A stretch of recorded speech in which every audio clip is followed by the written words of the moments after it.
ঈশ্বর হাত দিয়েছিলেন কিছু তৈরি করার জন্য, কিন্তু সেই হাতকে আমরা আজকে ধ্বংসের কাজে ব্যবহার করছি।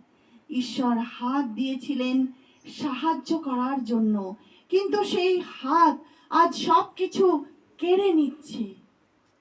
ঈশ্বর পৃথিবীর দিকে দেখলেন, দুঃখ পেলেন এবং তার সৃষ্ট মানুষকে উদ্ধার করার জন্য বাড়িয়ে দিলেন তার ভালোবাসার হাত।